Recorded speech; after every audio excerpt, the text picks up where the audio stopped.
pierna derecha, directo al arco. ¡Golazo! ¡Golazo!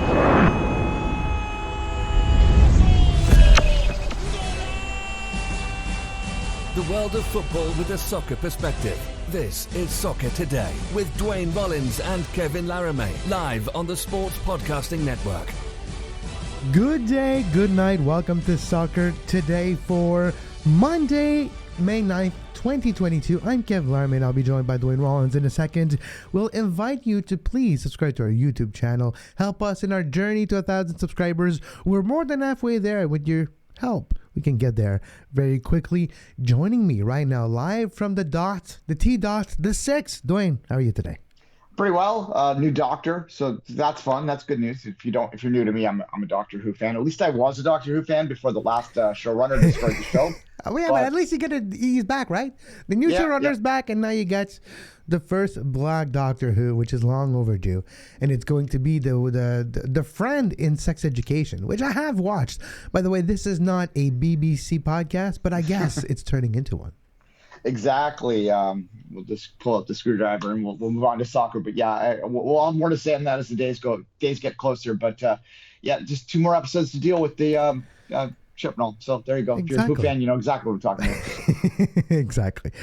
Today, Duane, it's Monday. It's our weekend review, and let's look at the scores in Major League Soccer for Week 10, the weekend number 10 of activity in MLS. A couple of interesting scores, Duane. We're going to break down Montreal-Orlando later. We're going to break down also Atlanta, Chicago, of course, Vancouver-Toronto, a Canadian derby, the first of the year. A lot of controversy. We'll talk about this, of course. And I want to highlight Dallas-Seattle. So those are the 4 games we're going to highlight in Major League Soccer. So let's look at Charlotte and Miami. Charlotte winning at home 1-0. Big result for the expansion team. We're seeing New York, Portland 1-1. Not a bad result, and New York is still second in the Eastern Conference. The Red Bulls slowly but surely making their way towards a playoff appearance. Disappointing result for NYCFC at home, 0-0 with Kansas City. Out of these results, Wayne, which one impressed you this weekend? I mean, Charlotte is obviously interesting. They continue to have what I would call a perfectly acceptable expansion season. They're not exciting if you're not from there, if you're not part of that scene. And look, they're having a great time down there, so good for them. But other than that, you're not going to pay too much attention to them. But they're sort of grinding away. I mean, they got more points than Toronto, so there you go. That doesn't seem too difficult this season, actually. There was maybe if you're Chicago, that is a difficulty. And we could talk about Chicago later when we look at the overall result, and what started as an interesting beginning of the season is turning out to be a disappointing season in Chicago. They have a terrible few matches, but let's start with our breakdown of maybe the hottest team in MLS, Duane, CF Montreal, a fortress at Stade Saputo, 3 straight win at Stade Saputo for CF Montreal, Duane, and we also are seeing 7 straight unbeaten matches in MLS, a new record in MLS for Montreal, and 8 if you include the 1-1 draw against Cruz Azul in the quarterfinals of the CONCACAF Champions League. CF Montreal might be one of the best teams in MLS right now, and what is impressing me, Duane, is how they're doing it. It's Georgi Mihailovic and company. Joel Waterman becoming the first Canadian Premier League former player to score in Major League Soccer. Congratulations, Joel Waterman. Mihailovic was his 5th of the season, already surpassing his total of 2021. The summer is going to be fun in Montreal, Duane. Look, it's a good team. It is. And, is Joel Waterman going to be the first CanPL former player to maybe play in a World Cup? There's a question we can ask for in the summer ahead. It's going to be fun having that conversation all summer, isn't it? Who's going to be those last few positions? Anyway, enough of that, though. Look, good result for Montreal. Obviously, Orlando was a pretty damn good team. So to smack them down that like the way they did was impressive. And well, I put the numbers on the screen, and maybe I will put them again because they're worth the note. And you can look at this: 20 shots, 10 on target. That's 50%. That's easy math, but very high accuracy in MLS. 59% possession, 562 in the passes, and 88% pass accuracy. That's very high. Joel Waterman scored. Mihailovic, Torres, and Zachary Broguillard, all scorers that have scored a couple goals or more this season. And then Joel Waterman is first in the pro game. If you're looking at MLS, he scored before with Cavalry, and Moutinho scored for Orlando. Montreal is 5-3-2. And let's not forget, those three are a long time ago, and the three losses are when Montreal was playing in the CCL, which, if you're looking at all the teams that played in the CCL and MLS this year, they've all had difficulties adjusting. And since that run ended, Montreal's unbeaten. So I don't think that's a coincidence, and I really believe that when we're looking at this Montreal team, they're a sleeper in Major League Soccer, and they could be contender come playoff time. People made fun of me, Duane, that I predicted Montreal will make it to the final. You know what? One of the technicians told me the other day on Saturday, because he did make fun of me earlier this year. It's like, I should have listened to you because they're closer than they were before. Well, yes. I mean, we're still going to pump the brakes a little bit. It's still early, but nonetheless, certainly when you have Georgia, when you've got playing at MVP level, which he is, then you're going to be that's driving the ship, right? Like that's making things work for them. And look, it's a long season left, as we said, but as you also indicated, there were a lot of people that had them outside the playoffs in their preseason predictions. And I wasn't one of those. I had them around the playoff line, but certainly not this good. And look, they're getting it done. They got to figure a way to lock George. You got to open that bank up, Joey. You got to keep him around. You got to keep him around. Yeah, but keep him around for the summer, hopefully. But when we look at the standings, and we will later, we'll see a big result here for Montreal too, because they climbed all the way to third. So we'll look at how they are looking around. But for Montreal, they're continuing to impress. They have Charlotte on the docket, Nashville on the docket, teams that they can beat. Montreal can prolong this record run and also continue to amount points. Montreal has gotten 17 out of their last possible 21 points. That is a very good percentage, a winning percentage for CF Montreal. It is, yeah. And look, the key for Montreal and for any team in MLS is how you deal with the summer.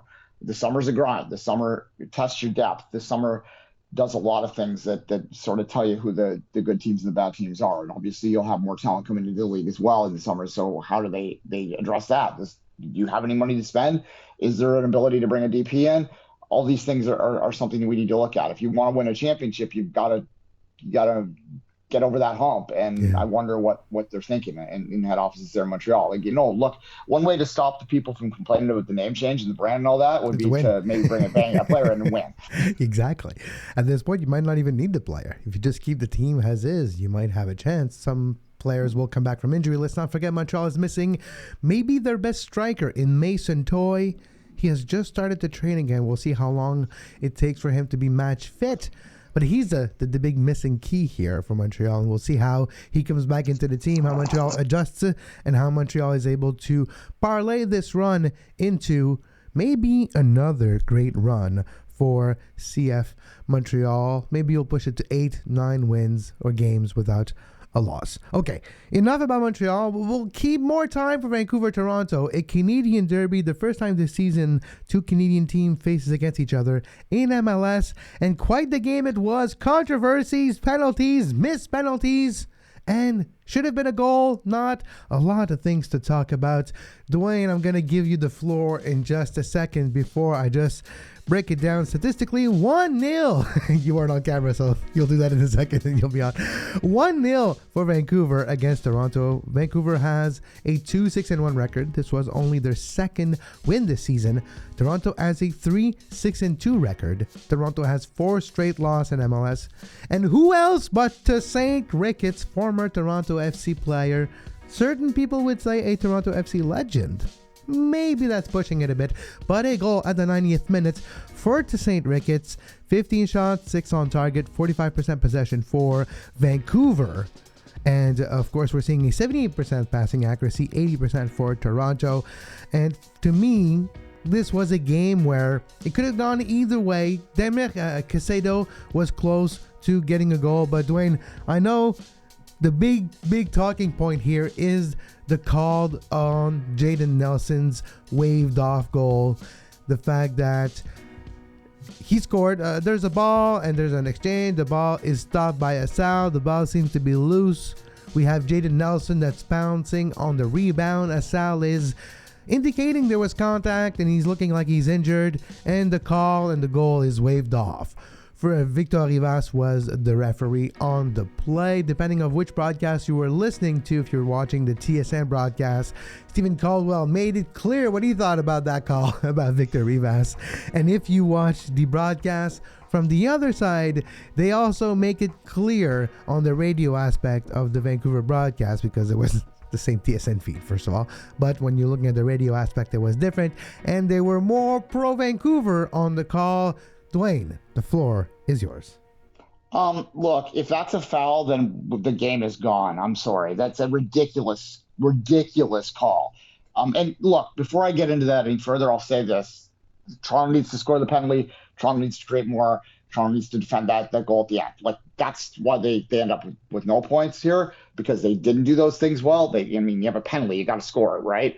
So anyway, maybe Jesus should take those penalties. He's scoring otherwise, so maybe we think that way. But in terms of the call, Kevin, look, if you slow it down, if you slow anything down, you look hard enough, you will find something that you can maybe justify things with. But if that is going to be called a foul, then there is no contact period ever allowed in this game anymore. And I don't want to sound like a grumpy old man yelling at the cloud, but I kind of am right now. That's a ridiculous non-call, I guess, or call, whatever it was, but didn't overturn it. So what is the point of VAR, too? I have that question. Why do you have VAR if that is not going to be overturned? Come on. There's barely any contact there, if there's any contact. It is clearly a goal. It is ridiculous. And again, TFC needs to do more the rest of the game. That's not the point. Isolating it just on that one call, come on. You can't be a fan of the sport and be okay with that call. I'm sorry, you can't. That's. I was strangling the referee off camera before. But anyway. So, my opinion on this, and you don't need to agree at all, because I don't agree with you. And to me, there was contact, and when you break it down and you look frame by frame, Nelson steps on Hassal's kind of top of the finger. Maybe there's a bit of overselling, but that doesn't mean there's a foul. And I go back to the beginning of the season, and it doesn't mean it's correct, doesn't mean that it should be this way. It doesn't mean that Victor Rivas did a good or non-call here. But I'm looking at the beginning of the season, and if I recall correctly, there seemed to be a mandate to avoid contact with goalkeepers, to try to protect goalkeepers. There's been a lot of goalkeeper injury over the last few years. Just looking also at Maxime Crépeau a few years ago, which kind of led to referees being more careful with players coming into the box that way and going and pouncing on returns and rebounds with their cleats and feet close to the goalkeeper's hands. But that could be argued both ways. I'll take this out of the equation. If Pozuelo scores that penalty, it's a moot point. This was the ugliest penalty I've ever seen. I wouldn't say it was the worst, because there's been a lot of bad penalties in history. But when I'm looking at the effort, the strength, and the speed in this penalty, which was none, this might have been one of the ugliest flubbed penalty in the history of MLS. Yeah, no, TFC alone has a few bad ones. I'm thinking of Michael Bradley in the CCL final, for instance, or Michael Bradley a couple times. But in terms of, it was disappointing. We'll say that. Look, he didn't hit it well enough. He didn't. It's odd too, because Pozuelo is really good at penalties. He's got a history of them. He scored one of the ballsiest penalties I've ever seen in my life against NYCFC in the semifinals in 17, the run in 17, right? Like that, not 19, pardon me, the run to the final in 19, chip the guy. But look, things like this happen. As I said earlier, the call is a different, isolated conversation I'm having. The overall play just isn't good enough right now. They've got one guy that's playing pretty well and one guy that's playing well sometimes, and the rest of this team is struggling. They're particularly struggling to defend. I think you saw that in the goal at the end. You can't give them that space that late. You got to be tight at that point in the game. You're disappointed by the calls and all that, but you got to hold on for that point in the road. It would have been a decent result for them. Instead, you go away with none, and you're left with a bitter taste in your mouth. So, that said, as I've said many times this year, trust the process when it comes to TFC. it really is. You've got to this season is to be endeared and to find little moments, because they're not going to do anything truly well this year. So you just got to look for growth and see what happens when Insigne comes in, and that's what we're all looking for. I had guys interacting with me on Twitter there. Well, when's the window open? July 7th. The answer, guys, is July 7th. So there you go. It's the fourth straight loss in MLS for Toronto. And it's going to be a difficult time until Insigne gets there too, and even the rest of the season might be not as good as you think if you take out Jesus Jimenez's contribution, which you can't. He's there, he's contributing, but it does become a band-aid over the actual context of Toronto and where they are in their progress. It's a beginning of the Bob Bradley era. This team is still not Bob Bradley's. This is a mix of a different version of a team. Some of it is Ali Curtis, some of it is Chris Thomas, some of it is the former coach at the end of the season. So you have a lot of weird places and weird young team too. So we'll see how the season continues to move on for TFC. Before we take the break, let's quickly look at the standings, because to me, Toronto, where they are, and we'll of course break it down later too, also on the western side, but Toronto is now 12. They're with the Miami and the Chicagos in the Eastern Conference, still only 3 points away from a playoff position, so it's still very early and it's not panic time. But when you look at the 4 straight losses in MLS, do you think there's a way this trend finishes and moves on to a winning ways quickly? The pause is that I don't know. I mean, look, as I said, as I'll continue to repeat, this is an incomplete team. By the way, Perez was the interim coach, Javier Perez. But I would say, so vanilla that I don't remember it, because it happened. That's true. I can say that. He was the interim manager for a while. Yeah, no, and that's why I put it out there, because I think there's a lot of our listeners probably forgot his name too. But nonetheless, we thank Mr. Perez for his work. There was a lot of mistakes made after the championship team. And any team that wins a championship in Major League Soccer, unless you're the Sounders, apparently, is going to struggle after in a while, because you have to overpay those guys. You have to make choices that sacrifice the future for the president. And they did, but they didn't build well from that. I don't think we need to beat the man when he's down anymore. And I mean, he landed on his feet pretty well. He's running, MLS Next Pro, but Ali Curtis just didn't do a good job. And we're seeing that. I mean, they're having to lend players from TFC2 every game. That tells you there's no depth at all. And when you have that, you just can't do that. This is a 3-year project for Bob Bradley. That's my take on it. I think that they'll be decent next year. And I think they'll be, if things go to plan, they'll be a contending team again in 2 seasons' time. But right now, it's probably not going to be that. And if they can make the playoffs with Insigne, then great. But it's not really, the results aren't really what matters right now. I know that sounds ridiculous because it's pro sports, but they're not going to win championships. So what they have to do instead is build towards maybe winning a championship down the line. And you put your eggs in the Canadian Championship, in the Voyageurs Cup. That's what you do, because you'd like to get in the Champions League. Sure. And we'll see if Toronto can do that, of course, over the next few weeks, because the Canadian Championship does start at the end of the month, and we'll have all our coverage on the Canadian Championship on this show, of course. We'll take a short break. When we come back, we'll talk about a big news that came out earlier today. Miles Robinson, big injury, another injury in Atlanta. What's going on in Atlanta? What's going on in Mercedes-Benz Stadium? Is there a correlation? A lot of injuries. We'll talk about that. We'll look at Atlanta's big victory against Chicago and more. Our Canadian Premier League breakdown also after this short break, right here on Soccer Today. You are listening to Soccer Today. Follow us on Twitter at SoccerTodaySPN and like our Facebook page, facebook.com/Sports Podcasting Network. You can find the podcast version of all the shows we do on iTunes, Apple Podcast, Google Play Store, TuneIn Radio, iHeartRadio, and anywhere you get your podcast.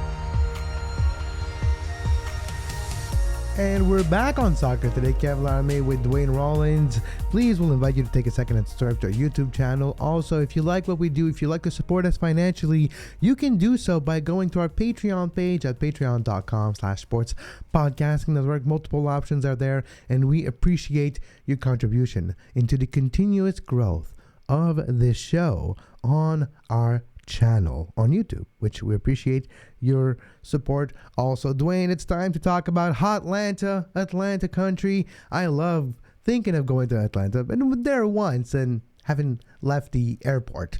So I guess I haven't really gone to Atlanta. But if I was, I would have visited Mercedes-Benz Stadium. And maybe I would have gotten out of Mercedes-Benz Stadium with lingering injury. Maybe my Achilles would have been injured walking out on the pitch. Because another injury for Atlanta. Miles Robinson ruptured Achilles. That's one of the worst injuries you can suffer as a pro athlete. And Miles Robinson has suffered that injury for Atlanta. Duane, this is not the first Achilles injury this year for Atlanta. It's the third. It's the third one. All happening at home. Right now, their injury list is growing longer and longer. It goes from being a regular tweet to becoming a spreadsheet. Guzan, Castaneda, both of them have already suffered season-ending Achilles injury. And now Miles Robinson, the golden boy of the U.S. men's national team defense, and he might miss the World Cup. He might miss the rest of the season. His season and heck, his career. Sometimes you're never the same player after these type of injuries. Maybe I'm becoming a little bit hyperbolic here, but I do believe there's a chance he's never the same type of player. He needs his power, his impulsion as we call, to jump and get a lot of headers. Here are his statistics this season in MLS. He did score for the men's national team a couple times this year. 9 games, 8 starts, 85.3% possession, passing accuracy, and we're seeing a couple of discipline problem here for Miles Robinson, but quite a terrible news for Atlanta. And Duane, my question to you is there a correlation? Is it normal that 3 players suffers maybe season-ending injury? And in the case of Brad Guzan, this could be career-ending injury. Is there a correlation between the turf of Mercedes-Benz and maybe the Achilles of the players? Let's talk about turf, baby. Let's talk about... Okay, yes, there we go. Look, that is a reference to a bumper that we used to show or play on this show in the lead up to the 2015 Women's World Cup, where we talked about turf a lot because it was a controversial situation at the time. Not to get into that debate too much, but what I will say is a brief sort of summary of that is that we did not find any evidence that there was a correlation between increased injuries and turf. However, we did find one study that showed that there was a greater chance of joint injuries like pulls and twists. And tendons, yeah. Yeah, then there was impact injuries, but overall there wasn't more. So maybe there is. And look, that's a stadium designed for NFL, right? Yeah. And NFL has different needs than soccer. And I'm gonna push it even further, Duane, by adding that Josef Martinez's knee injury, Osvaldo Alonso's knee injury, and Machucho's leg injury are all injuries that are kind of weird and don't usually happen on regular grass. Yeah, and there's something to maybe look into there. And for sure, you're Atlanta, you're successful, and you can pump 70,000 in there sometimes, or a little under 70, but whatever, big crowds in there, and that's a moneymaker for them, and the atmosphere is great apparently. I've never been to the stadium. I have been to Atlanta. I spent a week in Atlanta in the 90s, by the way. So it's nice. It's an underrated city. Go to Auburn Street. That's the Black community. It's vibrant. It's great. Anyway, if you go to Atlanta, this is your travel guide for Duane right now, but nonetheless, when you go back to the story here, look, they're snake bitten right there this year. And if it's not the turf, then it might be something to do with the training. And we've seen that. You see that with some teams where they have increased injuries. And you have to look at how they're training, what they're doing in the sports science side, because there's got to be something there. Atlanta's got the money. They can invest to look into this. Or it could just be bad luck.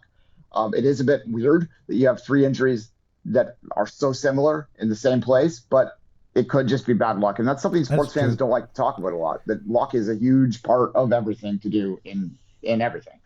That's true.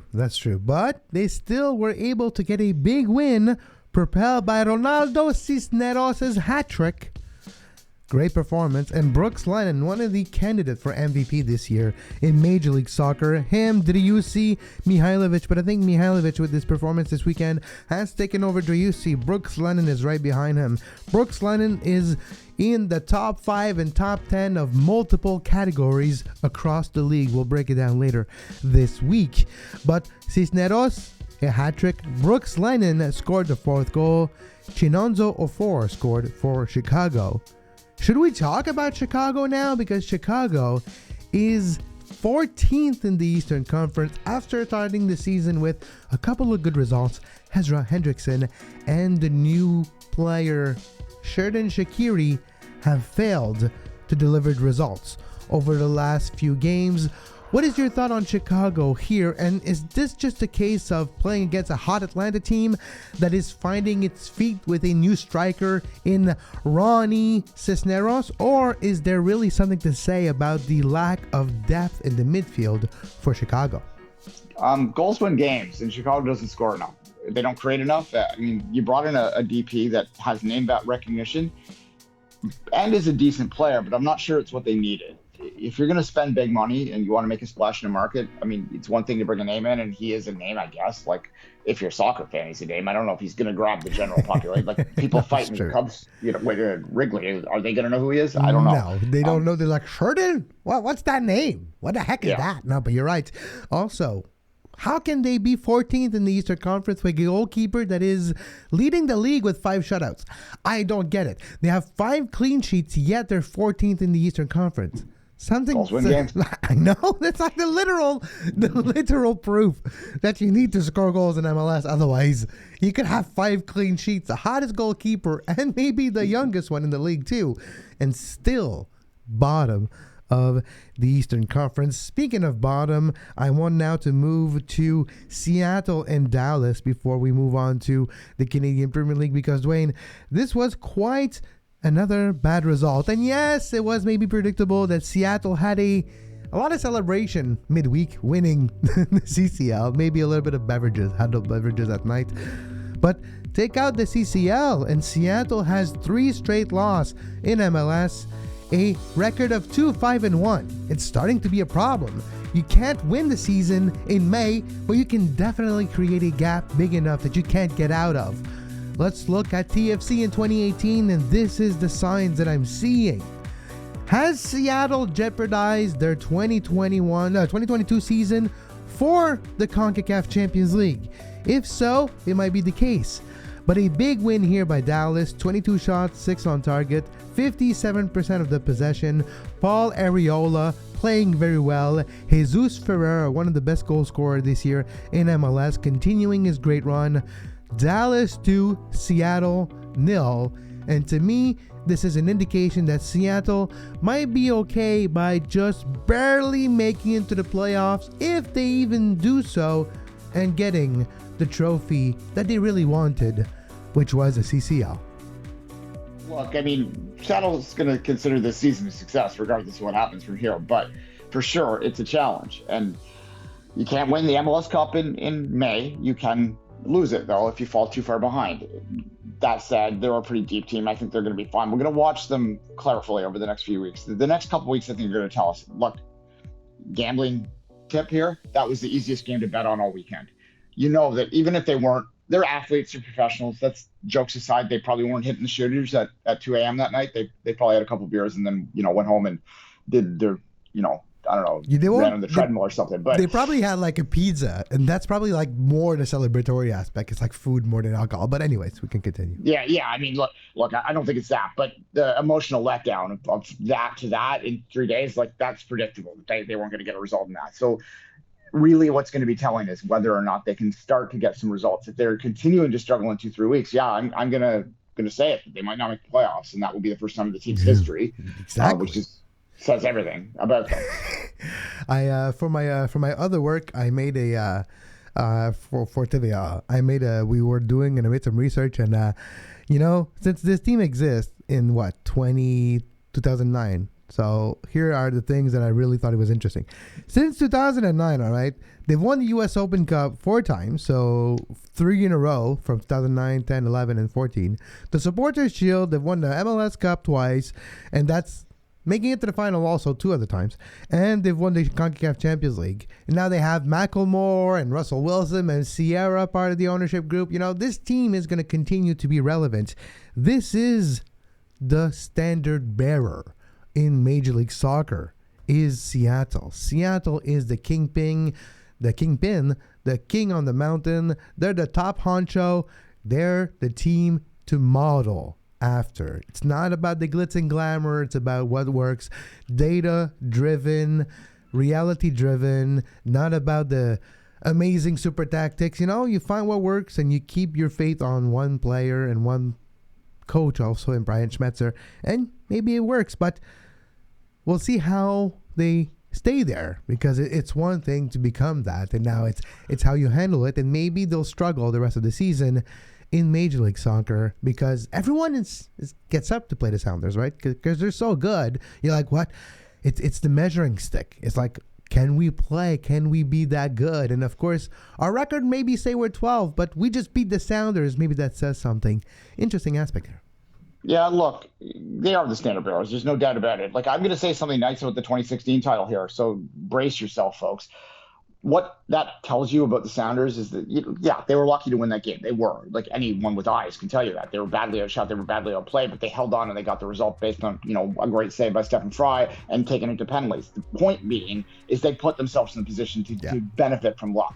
And if you continue to do that, you will win championships. You'll lose games too. Like, they were badly outplayed in the 2020 MLS Cup final, the one they lost to the Crew. Mm-hmm. So it happens. And they were badly outplayed in 16 and 17, but nonetheless, they put themselves in those 3 games. You play in enough of them, you're going to win some of them. That's just the bottom line. Well, it's just about numbers at that point. We forget that Tom Brady is also the quarterback that lost the most amount of Super Bowls, right? Because he's won the most, right? So at that point, it comes with the territory.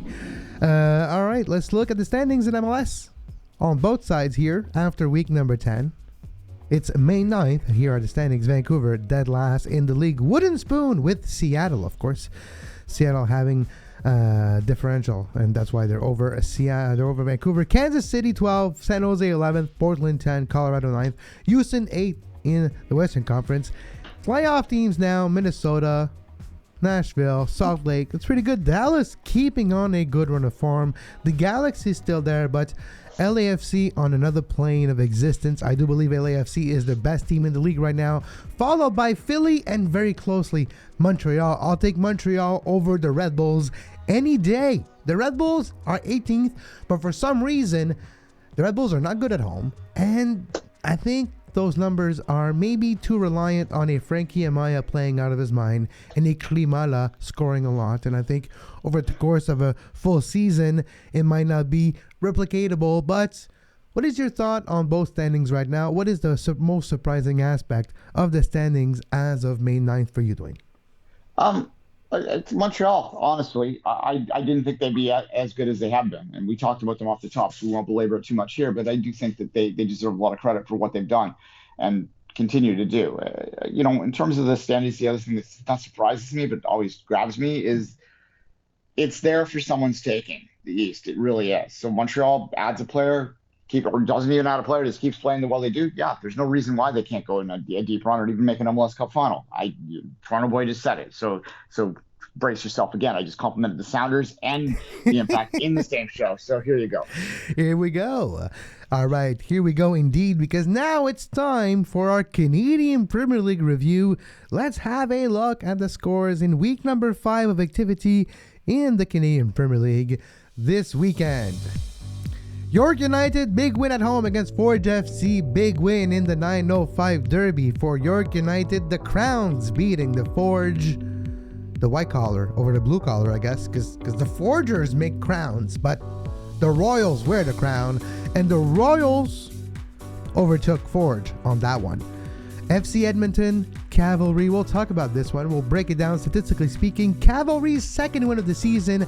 FC Edmonton, the only team in the Canadian Premier League without a win this year. Valor FC 0, HFX Wanderers 0. Let's face it, you'll never get those 90 minutes back in your entire life. If you watch that game, well, good on you. You can consider yourself a diehard. 90 minutes of 0-0 football of Valor FC and Philip dos Santos soccer is good enough to put anybody to sleep. Atletico Ottawa, Pacific FC, 1-0 for Pacific FC on the road. A quite good game, and I'm quite surprised by Atletico Ottawa, their play. For a CF Montreal fan, Belou's playing very well and is growing into himself back again with Ottawa. Keeping an eye on this team, but let's talk about FC Edmonton and Cavalry. Tommy and company getting a second win of the season, and this one 3-0, 5-0 on aggregate. If you look at both their wins this year, it was the Battle of Alberta, and Cavalry has defeated Eddies in battle number 1. Yeah, and for new listeners, they call that game the Al Clasico, AL for Alberta. So there you go. We love our puns up here. Yeah, look, Calgary is they're so well run, right? Like they're a plug and play organization, meaning that it doesn't really matter what the personnel is. They can get it done, and it's because they're so well coached. And I'm not just blowing smoke up Tommy's elbow when I say that. He's well respected in the game for a reason. And that said, the story I think all season is going to be what's happening with that other team. Is it possible for a team to not win a game in CanPL? This is a league with a very small salary cap that they're not even hitting. So there's a mess there, and we want that team to be successful. We have a lot of friends up there. We've talked to them for years. When we start having guests back on the show again, we'll have Steven on here, Steven Standor, who used to do their play-by-play for them. So to talk with them, I think a little bit more because they do deserve to drilled into. But look, this league this year is interesting in the sense that it's the two dominant teams in the first 3 years, 2.5, because Pacific won the title last year, and I think they deserve to be in that conversation. But by and large, it's been a Calgary-Hamilton conversation. Yeah. And they're both struggling a little bit this year. I was surprised. I watched the game on Friday with a Forage fan. I was with over at her place, and we watched it together. And they're just something flat there. They're just not quite right. Like they're off. And I know we're talking about Calgary here. They've been off to this point too. That said, getting this win and beating the teams that are in front of you, what you need to do, and they can maybe play on this and get a roll. But it's good for the league though that we have some new forces there. Cavalry with this win is now back in third position in the table. They're only 3 points behind. They're only 1 point behind York in the second, and they're 6 points behind Pacific at the top, but they have 1 game in hand. So if they win that game in hand, they are now back being just 3 points away from the top of what we would say the league. But to me, it's also about the Eddies and how they're struggling and how they're probably not going to have a successful year.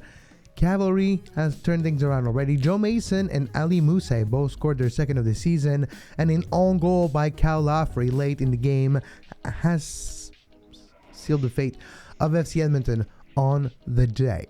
But to me, Duane, it's a continuant of being a impressive run by Pacific. Pacific, of course, getting the job done once again. They have 4 wins, 1 draw, 1 loss in 6 games, a +2 differential, 8 goals for. Not a good amount. It's a very defensive year this year in the CanPL. Small result, barring that 3-0 victory we just talked about by Cavalry. But to me, Pacific, 1 notch above everybody else.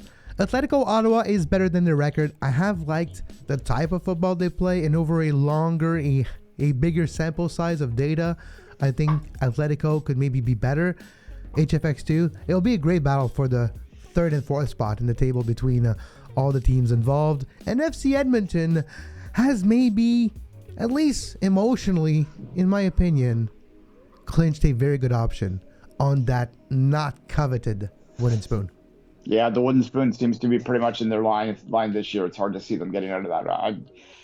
I don't off the top of my head know who they drew in the Canadian Championship, but I hope for their sake it's not one of the amateur teams, because that could get ugly if it does happen. But nonetheless, look, you want this team to be successful. It's been in a market for a long time, and you just want it to be successful, but it struggled. We talked a bit about this on Friday's show too, if you want to go back and listen to more thoughts on it. But yeah, it's an interesting season nonetheless. I think Pacific has really got something good going out there.